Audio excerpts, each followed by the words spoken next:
Graça e paz, amados, estamos aqui novamente para mais uma escolinha bíblica dominical, onde o Espírito Santo está presente, onde nós vamos hoje com o tema, vamos falar sobre a culpa, e a base bíblica nossa hoje está em Salmos 32, do versículo 1 ao versículo 5. Vamos ler juntos? Acompanhe comigo aí. Esse aqui é o Salmos, que é a poesia de Davi. Feliz aquele cujas maldades Deus perdoa e cujos pecados ele apaga. Feliz aquele que o Senhor Deus não acusa de fazer coisas más e que não age com falsidade. Enquanto não confessei o meu pecado, eu me cansava chorando o dia inteiro. De dia e de noite tu me castigastes, ó Deus, e as minhas forças se acabaram, como o sereno que seca no calor do verão.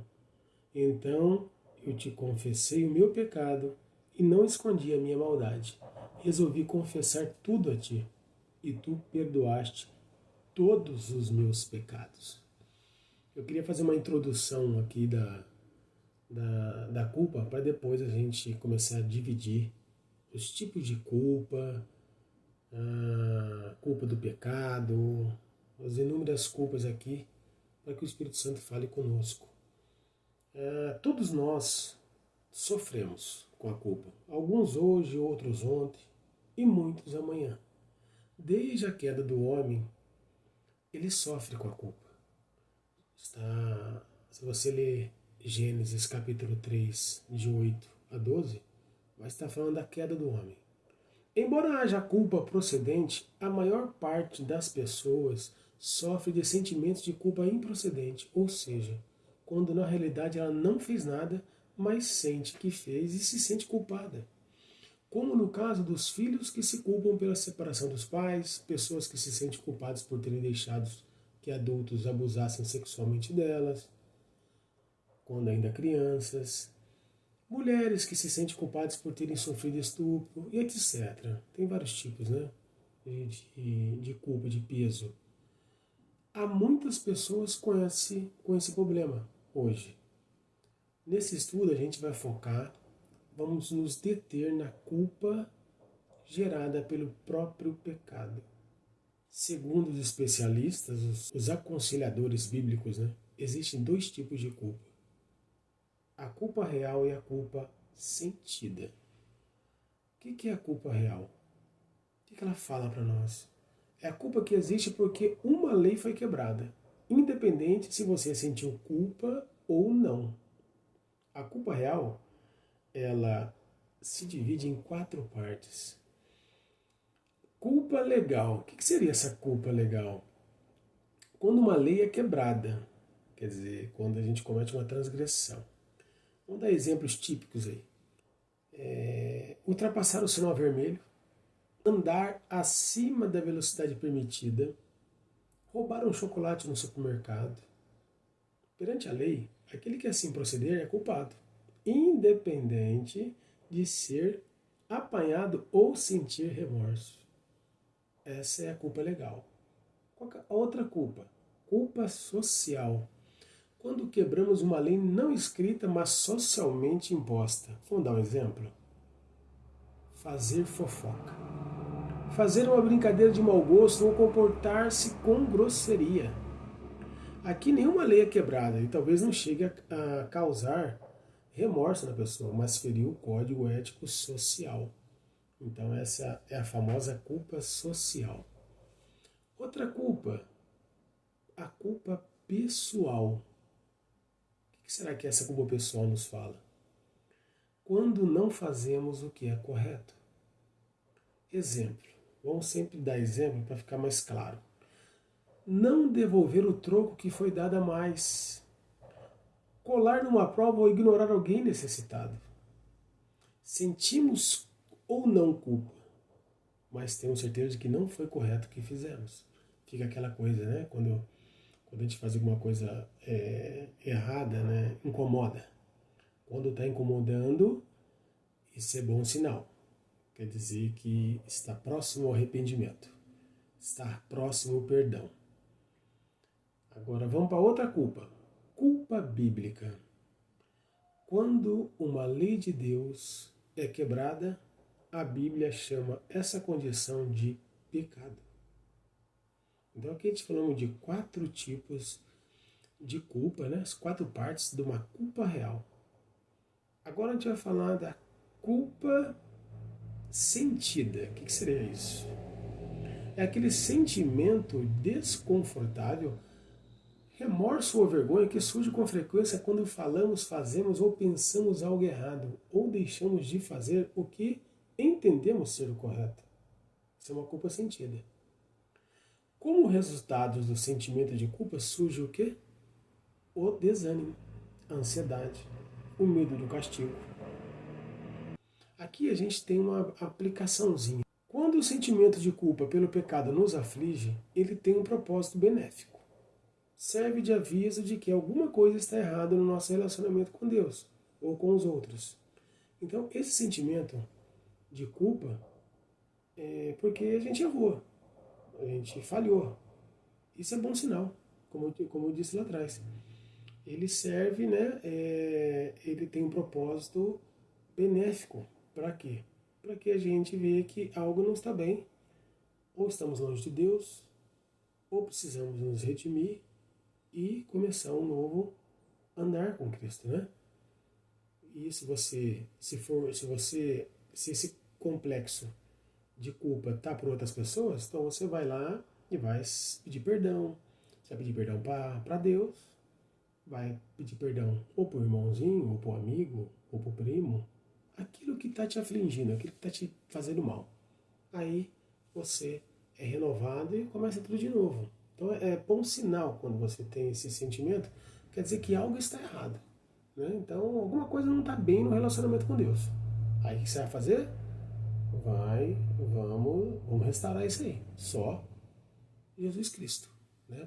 Para nos ajudar nisso. Vamos agora para outro ponto.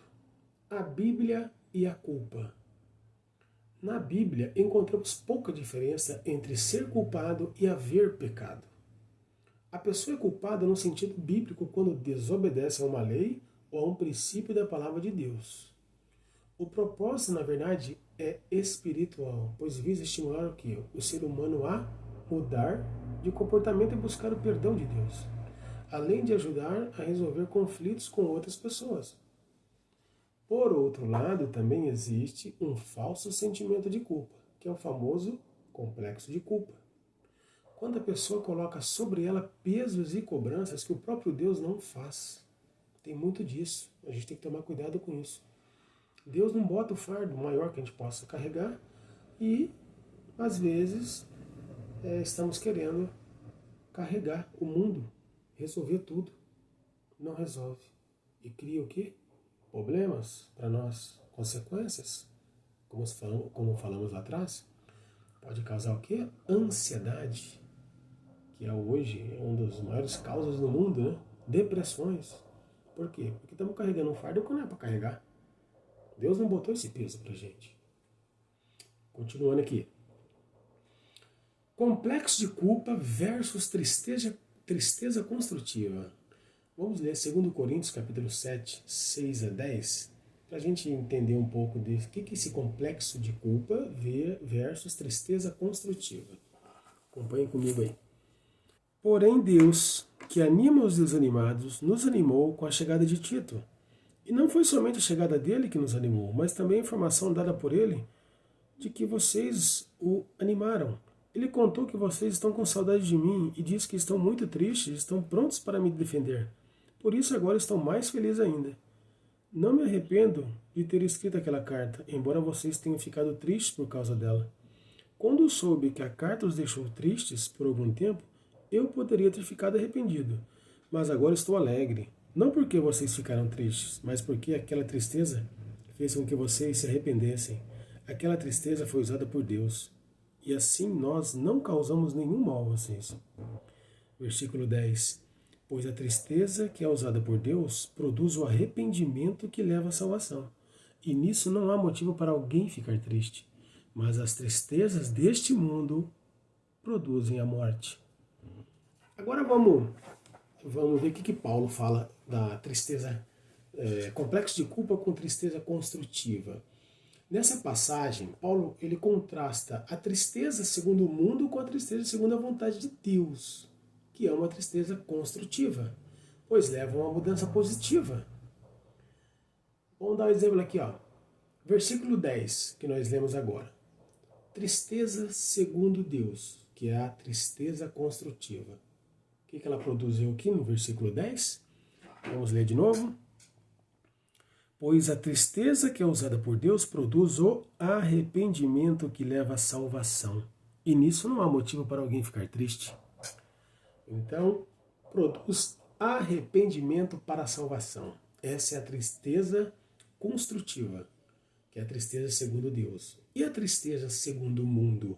Também está no versículo 10. Vamos continuar aqui, ó. Mas as tristezas deste mundo produzem a morte. Então, tristeza segundo o mundo, ela produz a morte. Então, aqui está a tristeza construtiva, né, que vem de Deus, contra a tristeza segundo o mundo, que é essa que é a morte espiritual. Outro exemplo. Imagine que você vai ouvir uma música com um amigo e, acidentalmente, você liga o aparelho dele na voltagem errada. O complexo de culpa nos leva a ter a seguinte reação. Me desculpe. Veja como sou desastrado. Que situação horrível. O ofensor se sente tolo e cheio de autocrítica, mas a tristeza construtiva leva a pessoa a ter outra reação. Sinto muito. Vou buscar o meu aparelho de som e deixarei com você enquanto o seu estiver no concerto. A tristeza construtiva, ela visa reparar o dano causado ou o erro cometido, sem levar a pessoa a ter a sensação de que o mundo acabou. Então aqui ficou um exemplo bem simples, mas bem construtivo. Outra causa, terceira agora. As causas da culpa. Ela se divide em causas legítimas e causas não legítimas. Vamos ver as causas legítimas? Desobediência à palavra. A Bíblia é o padrão para identificar a culpa. Vamos ler Romanos, capítulo 2, versículo 1 e 2. Acompanhem comigo. Meu amigo, não importa quem você seja, você não tem desculpa quando julga os outros. Pois quando você os julga, mas faz as mesmas coisas que eles fazem, você está condenando a você mesmo. Nós sabemos que Deus é justo quando condena os que fazem essas coisas. Então, causa legítima, a desobediência à palavra. Outra causa da culpa, causas legítimas. Pecados não confessados fazem com que o cristão se sinta culpado e não perdoado.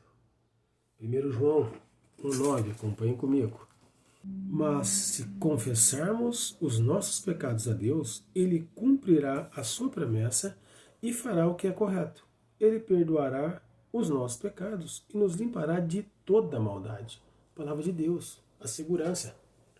Então, aqueles pecados não confessados fazem com que o cristão se sinta culpado.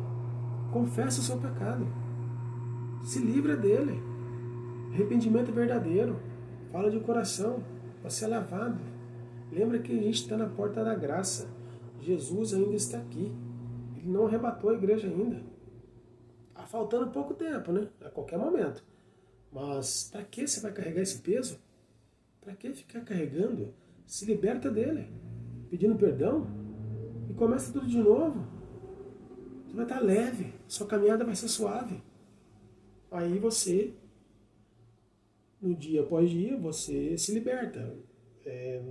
Tenta não cometer mais esse pecado. Eu sei que o desejo vem, a carne é forte, mas o espírito é maior ainda.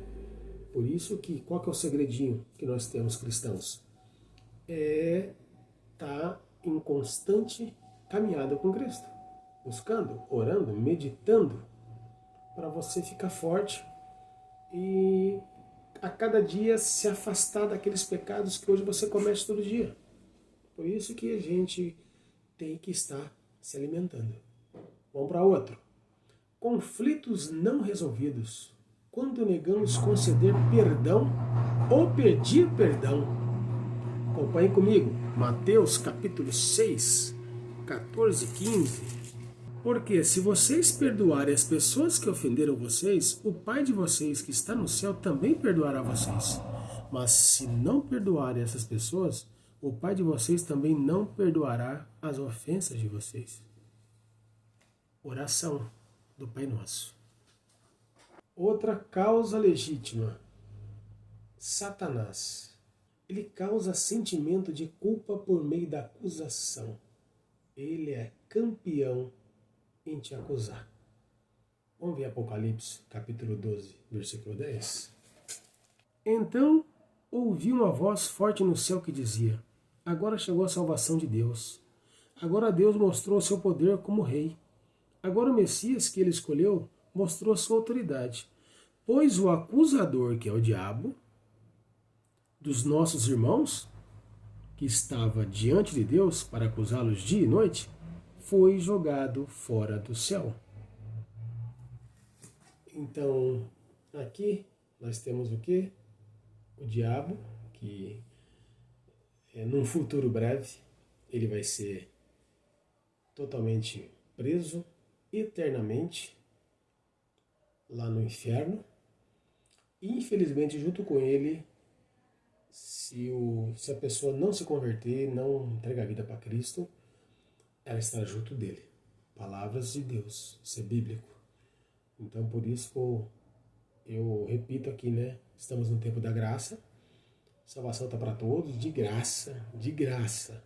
Jesus morreu naquela cruz, perfeito, para nós imperfeitos. Porque o amor dele é incondicional. Deus nos ama muito, porque ele deu o Filho dele, unigênito, para que todos que nele crê não pereça, não morra, mas tenham o que? A vida eterna. Então está para todos. Então, quando você pede perdão aqui em vida, é um alívio, é uma paz interior, porque ele veio, ele te perdoou, onde você começa zerado, novinho. Então, se você está com algum tipo de culpa, algum complexo, o diabo te acusando, repreenda em nome de Jesus, pede perdão e vai sair toda essa sensação. Isso tudo vai sair. Não deixa o inimigo ficar acusando, sabendo que Jesus já morreu por você na cruz. Então nós temos um Salvador. Amém? Agora vamos para as causas não legítimas. Falamos das causas legítimas, que é a desobediência à palavra, pecados não confessados, conflitos não resolvidos e Satanás, que causa sentimento da culpa. Agora vamos para as causas não legítimas. Peso de consciência. A consciência não é um guia de confiança. 1 Coríntios capítulo 10, 29 e 1 Timóteo capítulo 4, 2. Vamos ler 1 Timóteo capítulo 4, versículo 2. O que a Bíblia fala para nós? O que Deus fala para a gente? Esses ensinamentos são espalhados por pessoas hipócritas e mentirosas, pessoas cuja consciência está morta, como se tivesse sido queimada com ferro em brasa. Essas pessoas ensinam que é errado casar e que é errado comer certos alimentos. Mas Deus criou esses alimentos para que aqueles que creem e conhecem a verdade os comam depois de terem feito uma oração de agradecimento. Tudo que Deus criou é bom e, portanto, não deve ser rejeitado. Outra causa não legítima. Desejo de agradar a todos. A pessoa sente culpa por ter que contrariar alguém ou por dizer não. Outro ponto, outra causa não legítima. Perfeccionismo. Muitas vezes o cristão estabelece um padrão moral ou espiritual de vida que nem o próprio Deus exige dele. Quer dizer, é aquilo que a gente falou lá atrás, peso. Ele quer ser perfeito, não dá para ser perfeito. Perfeito é só Deus. E aí isso acaba sendo o quê? Um peso para ele. Outro ponto, engano ministrado pelos falsos mestres. Atos capítulo 20, 28 a 30. Acompanhem comigo. Cuidem de vocês mesmos e de todo o rebanho que o Espírito Santo entregou aos seus cuidados, como pastores da igreja de Deus, que ele comprou por meio do sangue do seu próprio Filho. Pois eu sei que depois que eu for, aparecerão lobos ferozes no meio de vocês, e eles não terão pena do rebanho. E chegará o tempo em que alguns de vocês contarão mentiras, procurando levar os irmãos para o seu lado. Então, esses aqui são os famosos falsos mestres, né? Pele de lobo em cordeiro. Tem que se atentar. Como é que você vai conseguir discernir um falso mestre? Tem que estar muito suscetível ao Espírito Santo. Senão você pode ser seduzido por ele, pelos seus, talvez, seus desejos do seu interior. E aí você não pode estar tão apegado ao Senhor, tão íntimo dele, então acaba sendo seduzido pelo seu falso mestre. Então tem que estar muito atento, tem que estar muito no Espírito Santo, para que aquela voz, quando Jesus falar a você, saber que a voz é dele e não do diabo. Agora vamos para as perguntas para discernir o falso sentimento de culpa. Sinto peso de culpa porque desobedeci a algum princípio bíblico? Continuo sentindo peso de culpa mesmo depois de ter confessado meu pecado? Outra perguntinha para nós. O sentimento se relaciona a um padrão perfeccionista que estabeleci para mim mesmo? Outra perguntinha. O sentimento vem porque tenho medo de ser frio e não me sentir culpado de nada? Uma aplicaçãozinha para nós. Carregar falsos sentimentos de culpa é pior do que carregar os verdadeiros. E aqui a gente chega ao fim da primeira parte desse estudo do tema a culpa. No domingo que vem a gente finaliza com a segunda parte da escolinha bíblica dominical. Amém, amados? Fiquem com Deus, bom domingo e uma semana abençoada a todos. Que o Espírito Santo te dirija, te guarde, te dê cada vez mais o aumento da fé e muito, muito discernimento e muita sabedoria do alto. Fiquem na paz. Abraço.